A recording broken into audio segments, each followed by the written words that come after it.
Here we are together again on the radio. Look at this letter that I received. The irony of receiving this letter is I just spoke to somebody I know in this situation. I did not want to embarrass him or cause him a hard time by telling his story on the air. And somebody else wrote in about it. So rather than telling his story, I will read you from this email. Dear Tom, I enjoy listening to your show every day, and I find it very entertaining. The reason I'm writing to you is to ask you to discuss a certain topic on the air. I know a lot of couples that are either married or just living together with a bizarre arrangement in which the woman is well aware of her husband or boyfriend cheating, but acts like she is perfectly okay with it, and most of the time just closes her eyes and pretends like there is nothing going on. I've been in situations where one night my husband and I would go out with a couple we've known for a long time, and the next night the same guy will show up at our house with his date or mistress. Everybody around obviously sees what's going on, and nobody ever wants to interfere or say anything because, quote, they are both okay with it. Now, for some reason, says the letter writer, I really doubt that they are both okay with it. What fascinates me is the woman's attitude in these situations. Wouldn't it be much better to be alone than to be humiliated like that in front of all your friends and family? Sometimes these couples even admit what their situations are in front of other people and act like it is completely okay and normal. They just laugh it off. I was wondering if you could have some of these women or men call in and explain why they put up with it. I certainly can't figure it out. Is it a European thing? Is it insecurity? Comfort? The thought of losing half of everything? Or just plain stupidity? What could make these people possibly think that getting out of these relationships would be so awful they just stay in them? Love you, Tom. Signed, Anonymous. Anonymous sent a picture of herself, by the way. Not bad. Not bad at all. Anyway, I knew a guy, and there were people in the radio business who were going to know who I'm talking about. But because I don't want to drag his wife through the mud, I'm not going to mention his name or her name. And the guy is no longer in the radio business. He's not in the radio business today because he sucked on the air. It was absolutely horrible. But the people who were at the Christmas party I'm about to mention will know who I'm talking about. I was there. This guy, a former Los Angeles radio personality, and he was also notable for doing some other things. That's all I'm going to say. And they were not criminal things that he was noted for, just other things. He was in the news. One of these people who was in the news that ended up with a radio show. Had no business being on the radio, but he was. And during one of the year or two, I think he was on for 2 years. I think one of the 2 years that he was on the radio, he showed up at the Christmas party of the radio station he was on. I swear this is a true story, and the thing that will prove it's a true story is It's not that interesting, it's just outrageous. He was a gentleman of Latino descent, walking around with a much younger blonde chick, and introducing her, saying, "This is my mistress." And he wasn't kidding. "This is my mistress."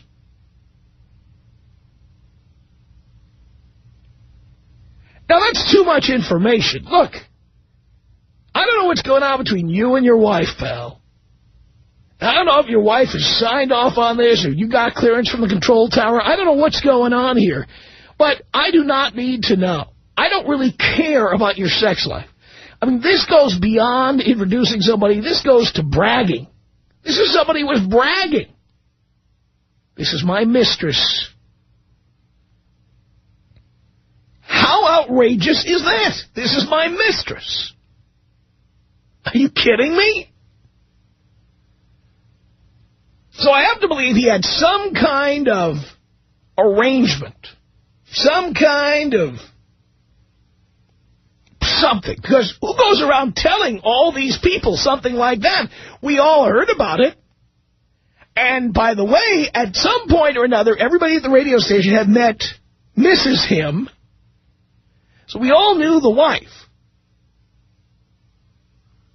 Now, I want to tell you something, and I am no prude, and I've been a very bad boy. You have to understand where I'm coming from here, okay? Don't misinterpret what I'm telling you. I, myself, and I am not going to pretend I haven't done it, because I have. I, myself, have been with one person in a relationship and then have appeared in public with other people that I was seeing on the side, but I didn't go up to people and say, "This is the chick I'm boning on the side," to anybody. We kept it on the DL. We tried not to be, no public displays of affection, no PDAs, nothing like that. We would just happen to be in the same room at the same time. I had to go to this event. She came with me because afterwards we were going to go and bone. But it was not necessary. I do not understand what kind of mentality of a person not only is boning somebody on the side, but is walking around to everybody at a high-profile party with members of the media who happen to work at the same radio station, and some members of the media who don't even work at this station. They work other media outlets. Why would you be going around telling people, "This is my mistress"? I don't get it. But clearly, that's somebody with some kind of an arrangement. The person who I know who is in this situation, without getting him in any trouble, for an extended period of time, his significant other was not putting out. And you know what I tell you boys when they don't put out? DTB, right? Well, this person I know did not DTB. So he went to her and he said, "Hey, this is unacceptable. What's the deal?" And here's what she said to him. She said, "If you can get it somewhere else, go right ahead." How do you like that one? If you can get it somewhere else, go right ahead. Now, she said that, but in the meantime, she would call and blow up his telephone anytime he came home 5 minutes late. Well, I don't understand that mentality either. There's apparently a lot of people in these kinds of situations. The sex life is dead. There's nothing left. And for some reason, people, because of children or because of the cost of divorce or because of whatever, they stay together. Or in some cases, indeed, as the letter writer says, there are women who do their best. The guy's cheating. The guy is seeing other people. The guy's going to parties with his mistress saying, "This is my mistress," whatever. And the woman just acts like nothing's going on. Like she just acts like life is normal. That's the way it is. Again, remember my point of view. I'm not a prude. I've been a very bad boy. Bad. Very bad. I'm not telling you guys what to do or not to do. I learned the hard way over the years that if you have this burning desire to be a bad boy, or you find yourself constantly getting into relationships that run aground or run out of steam, it's time to just give up on the relationship concept. Live alone. Date people. Don't put up with their crap. The minute they start becoming difficult, you just move on. And it's worked out really well for me. But the vast majority of people are not like me. They're like the other people. They're the, this is my mistress people. They're the, if you can find it somewhere else, go ahead people. I don't understand why people do this, but they do. So I'm wondering if you're in a situation like that. You could be the man, the woman, you could be the victim, you could be the perpetrator. Maybe you could explain why people tolerate this stuff. Why would somebody sit there and allow the other person to go to the party and say, this is my mistress? And you're right, Dean. I'm not looking for swingers. I'm not looking for alternate lifestyle people. All you people, forget it. It's insufferable to talk to swingers. I find it insufferable. Okay, this is not what we're talking about. Because with swingers, both people are getting some kind of satisfaction.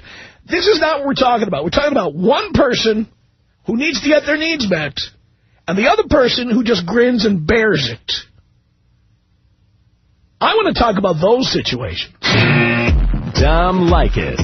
1-800-5800-TOM. Tom Leykis. 1-800-5800-866. I'm so sick of these girly boys out there. Stop it. Be a goddamn man. The Tom Leykis Show.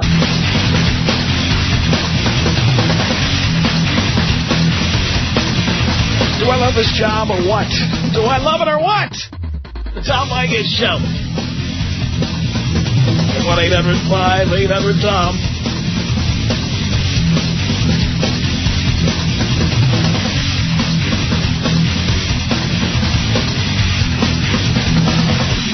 Now, what does it say?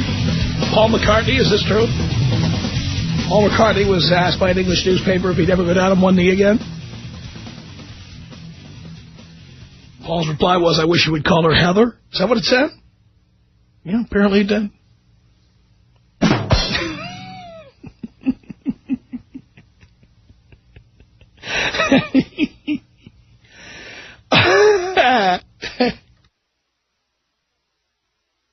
One 1-800-5800-TOM is our telephone number. All right. It's Marie on the Tom Leykis Show. Hello. Hello. Hi. What's going on? Let's do a little radio show here, yes. What do you want to know? I don't know who you are. I don't know anything about you. You called me. I'm Marie, responding to this letter you wrote, or you read out loud regarding a mistress and a boyfriend and a husband. What do you want to know? I'm the mistress. Oh, tell me why you called. You know how this works, dear. I ask a question. Wait. But so people understand. Wait. So people understand when they call in. You see, I do what we call a setup or a monologue. I set up the topic. I give out the phone number. I take a break. I come back. The phones are all lit. And then I take calls from people who heard what the setup was. And then they're going to respond. These are all complete strangers to me, like you. I've never met you before. I know nothing about you. Okay. You